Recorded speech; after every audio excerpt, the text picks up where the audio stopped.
Salut les gens, moi je m'appelle Ariane et aujourd'hui, on va parler d'art plastique.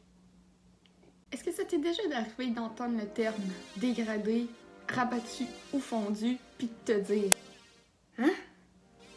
Ça tombe bien parce que je suis là pour ça. » Moi je vais t'apprendre comment faire un dégradé, un rabattu et un fondu à l'aide de crayons de bois et surtout c'est quoi la différence entre les trois pour que tu passes de « Hein?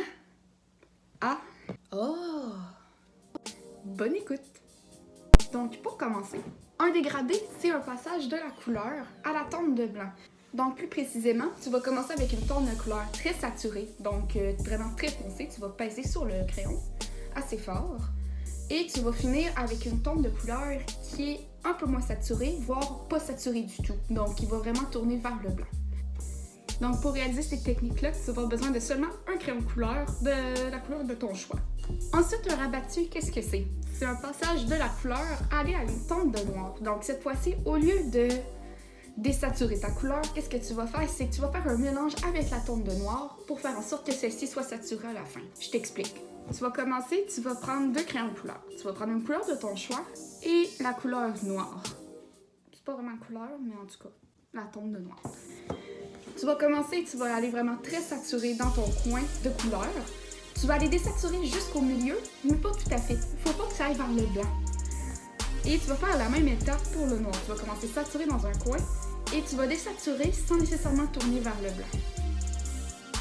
Par la suite, ça se peut que ça fasse une espèce de mélange bizarre dans le milieu. Ce que je te conseille, c'est d'y aller vraiment progressivement.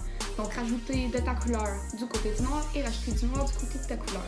Vraiment de façon très peu saturée pour éviter justement que ça crée une autre teinte de couleur qu'on ne désire pas dans notre abattu. Pour terminer, qu'est-ce que c'est un fondu?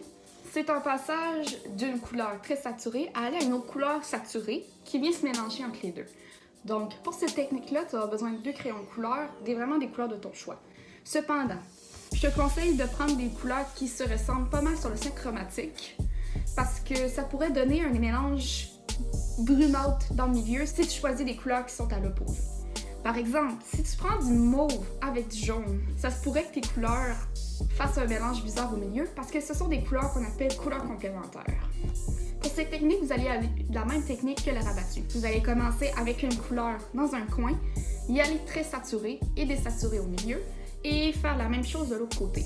Par la suite, vous pouvez venir faire comme le rabattu et venir ajuster en conséquence le milieu pour faire en sorte que ça ne crée pas un espace assez étrange. Bref, j'espère que cette vidéo vous aura été utile et qu'elle vous permettra de mieux différencier les trois techniques. Et je vous souhaite à tous un bon coloriage. Salut!